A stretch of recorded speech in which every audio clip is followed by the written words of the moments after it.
MLC ఎన్నికల ప్రచారంలో భాగంగా హైదరాబాద్, మహబూబ్నగర్, రంగారెడ్డి జిల్లాల ఎమ్మెల్సీ స్వతంత్ర అభ్యర్థి ప్రొఫెసర్ నాగేశ్వర వికారాబాద్లో పర్యటించారు. వికారాబాద్ క్లబ్ ఫంక్షన్ హాల్లో వివిధ ప్రజా సంఘాలతో ముఖాముఖి కార్యక్రమం ఏర్పాటు చేశారు. అనంతరం మీడియాతో మాట్లాడుతూ బీజేపీ, టీఆర్ఎస్, కాంగ్రెస్ పార్టీల వల్ల పట్టభద్రులకు ఎలాంటి ప్రయోజనం లేదని, ఎన్నికల్లో పట్టభద్రులంతా సరైన నిర్ణయం తీసుకోవాలని సూచించారు.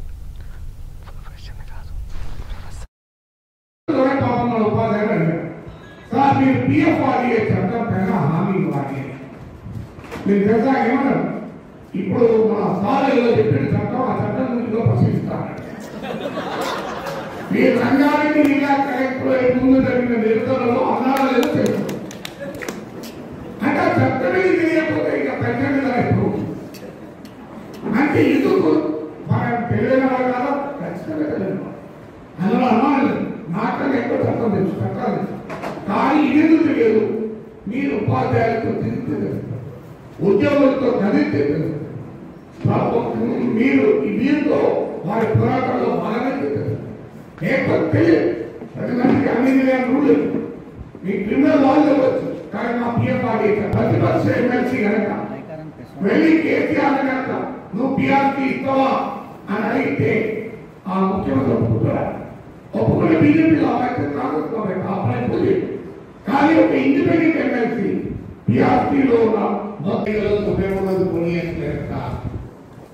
ఎందుకు ఇక్కడ పోటీ చేస్తున్నారంటే ఇండిపెండెంట్ అభ్యర్థుల పేర్లు ఆ లాస్ట్లో ఉంటాయి, రాజకీయ పార్టీల పేర్లు ముందుంటాయి. అందుకొరకు నాగేశ్వర్ పేరు లాస్ట్లో ఉండాలి అంటే మేము అక్కడ నామినేషన్ చేస్తాం. 10,000 రూపాయలకు నామినేషన్ ఏముంది అట్లా నామినేషన్ చేశారు. మాకు ఎట్లా జరుగుతుంది మీరు అడగచ్చు. మా ఎలక్షన్ ఏజెంట్ అలా కూర్చుంటే ఒక దేశాన్ని పాలించే రాజకీయ పార్టీ వాళ్ళు మొదలు వాళ్ళని ఎవరు చూస్తుంది, తర్వాత వెంటనే నాగేశ్వర పెడతారు.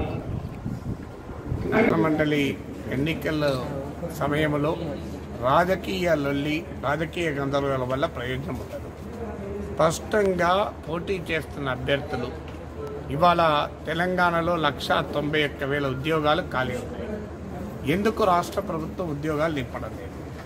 కేంద్ర ప్రభుత్వం అసలు కొత్త ఉద్యోగాల భర్తీపైనే నిషేధం విధించింది. ఎందుకు రాష్ట్ర ప్రభుత్వ పిఆర్సీ ఇంత ఉద్యోగులకు, ఉపాధ్యాయులకు అన్యాయంగా రిపోర్ట్ ఇచ్చింది? కేంద్ర ప్రభుత్వ ఉద్యోగులకు వ్యతిరేకంగా కేంద్ర ప్రభుత్వ పిఆర్సీ ఇచ్చింది.